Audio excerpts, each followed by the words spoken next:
കേരളത്തിലെ സർക്കാരിനെ സംബന്ധിച്ചിട്ട് വളരെ ആഹ്ലാദകരമായ ആശ്വാസകരമായ ഒരു വാർത്തയുണ്ട്. ആ വാർത്ത കേരള സർക്കാരിന് ആശ്വാസകരമാണെങ്കിലും പ്രതിപക്ഷ നേതാവിന് വലിയ തിരിച്ചടിയുമാണ്.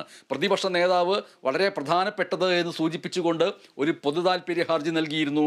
ആ പൊതുതാൽപര്യ ഹർജി കോടതി തള്ളിയിരിക്കുന്നു.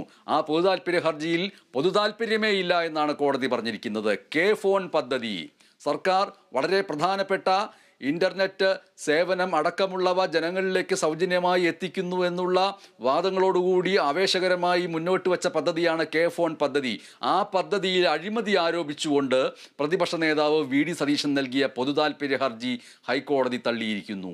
CBI അന്വേഷണം വേണമെന്നായിരുന്നു വി.ഡി. സതീശൻ പൊതുതാൽപര്യ ഹർജിയിൽ പറഞ്ഞിരുന്നത്. ഈ ഹർജിയിൽ പൊതുതാൽപര്യമേ ഇല്ല എന്ന് ചൂണ്ടിക്കാട്ടിയാണ് ഹൈക്കോടതിയുടെ നടപടി വന്നിരിക്കുന്നത്. നിതിൻ പ്രഭാകർ അതിൻ്റെ സമ്പൂർണ്ണ വിവരങ്ങൾ പങ്കുവയ്ക്കുന്നു. കോടതി എന്തൊക്കെ കാര്യങ്ങൾ നിരീക്ഷിച്ചുകൊണ്ടാണ് പൊതുതാൽപര്യ ഹർജി തള്ളിയത്? നിതിൻ പ്രഭാകർ. ഹൈക്കോടതിയിൽ നിന്നും വി.ഡി. സതീശന്, പ്രതിപക്ഷ നേതാവ് വി.ഡി. സതീശന് തിരിച്ചടിയേറ്റിരിക്കുന്നു. ഹർജി ഫയലിൽ പോലും സ്വീകരിക്കാൻ തയ്യാറാകാതെ കോടതി തള്ളിയിരിക്കുകയാണ്. കോടതി പറഞ്ഞിരിക്കുന്നത് ഇതൊരു പൊതു താല്പര്യമുള്ള ഹർജി അല്ല എന്ന് വ്യക്തമായിരിക്കുന്നു. അതുകൊണ്ട് ഈ ഹർജി തള്ളുന്നു എന്ന് മാത്രമാണ് കോടതി വ്യക്തമാക്കിയിരിക്കുന്നത്. കെ ഫോണുമായി ബന്ധപ്പെട്ട വലിയ വിമർശനങ്ങളും വലിയ പ്രതിഷേധവും പ്രതിപക്ഷത്തിന്റെ ഭാഗത്തുനിന്ന് ഉയർന്നിരുന്നു. സംസ്ഥാനത്തെമ്പാടും കോൺഗ്രസും പ്രതിപക്ഷ സംഘടനകളും കെ ഫോൺ അഴിമതിയുമായി ബന്ധപ്പെട്ട് സംസ്ഥാന സർക്കാരിനെതിരെ വലിയ തരത്തിലുള്ള സമരം നടത്തിയിരുന്നു. ഈ സമരത്തെ നടത്തിയതിന് അതേ സമയത്ത് തന്നെയാണ് ഹൈക്കോടതിയെ ഈ കരാർ റദ്ദാക്കുന്നതുമായി ബന്ധപ്പെട്ട ഹൈക്കോടതിയെ സമീപിക്കുന്നത്. ഹൈക്കോടതിയെ സമീപിച്ച ഈ അന്വേഷണം CBIക്ക് വിടണം. ഈ കരാർ നൽകിയതിൽ വലിയ ക്രമക്കേടുണ്ട്, വലിയ അഴിമതി നടന്നിട്ടുണ്ട്. മുഖ്യമന്ത്രിയുടെ മകൾ ഉൾപ്പെടെയുള്ളവരുടെ കമ്പനിയുമായി ബന്ധപ്പെടുത്തി അടക്കം വലിയ തരത്തിൽ ആരോപണം ഉയർന്നിരുന്നു.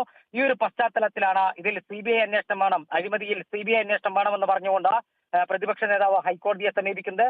പൊതുതാൽപര്യ ഹർജിയായിരുന്നു അദ്ദേഹം സമർപ്പിച്ചത്. ഈ പൊതുതാൽപര്യ ഹർജി ഇന്ന് ഫയലിൽ പോലും സ്വീകരിക്കാതെ ഈ ഹർജിയിൽ പൊതുതാൽപര്യമില്ല എന്ന് പറഞ്ഞുകൊണ്ടാണ് ഇപ്പോൾ കോടതി തള്ളിയിരിക്കുന്നത്. അതോടൊപ്പം കോടതി പറഞ്ഞിരിക്കുന്നത് കൺട്രോളർ ആൻഡ് ഓഡിറ്റർ ജനറലിന്റെ റിപ്പോർട്ട് കൂടി വരട്ടെ എന്നും കോടതി വ്യക്തമാക്കിയിട്ടുണ്ട്. ആ റിപ്പോർട്ട് പുറത്തു വരുമ്പോൾ ഇതുമായി ബന്ധപ്പെട്ട മുഴുവൻ കാര്യങ്ങളും മനസ്സിലാക്കാൻ കഴിയുമെന്നും കോടതി അർത്ഥശങ്കയ്ക്കിടയില്ലാത്ത വിധം പറഞ്ഞുകൊണ്ടാണ് ഈ ഹർജി ഫയലിൽ സ്വീകരിക്കാതെ തള്ളിയിരിക്കുന്നത്. അത് CAGയുടെ റിപ്പോർട്ട് വരട്ടെ എന്ന് ഹൈക്കോടതി പറയുമ്പോൾ അതിൻ്റെ അർത്ഥം ടെൻഡർ നടപടികൾ അതുവരെ നിർത്തിവെക്കണമെന്നാണോ, അതോ ടെൻഡർ നടപടികളുമായിട്ട് സർക്കാരിന് മുന്നോട്ട് പോകാമെന്ന് തന്നെയാണോ? സർക്കാരിന് ടെൻഡർ നടപടികളുമായി മുന്നോട്ട് പോകാം. കൺട്രോളർ ആൻഡ് ഓഡിറ്റർ ജനറൽ, അതായത് CAG റിപ്പോർട്ട് പുറത്തു വരുമ്പോൾ ഏതെങ്കിലും തരത്തിൽ അഴിമതികൾ ഉണ്ടെങ്കിൽ ആ റിപ്പോർട്ടിലൂടെ വ്യക്തമാകും. അപ്പോൾ വീണ്ടും ഹർജിയുമായി ഹർജിക്കാരന് കോടതിയെ സമീപിക്കാം എന്ന് തന്നെയാണ് കോടതി അതിലൂടെ വ്യക്തമാക്കുന്നത്. ഇപ്പോൾ നിലവിൽ പ്രതിപക്ഷ നേതാവ് വി.ഡി. സതീശൻ സമർപ്പിച്ച ഹർജി പൊതുതാൽപര്യ ഹർജി അല്ല എന്ന് പറഞ്ഞുകൊണ്ടാണ് ഈ ഹർജി തള്ളുന്നത്. നിതിൻ പ്രഭാകർ അല്പനേരം കൂടി തുടരണം. മറ്റൊരു വാർത്ത കൂടി നിതിൻ പ്രഭാകറിൽ നിന്ന് നമ്മൾക്ക് അറിയാനുണ്ട്.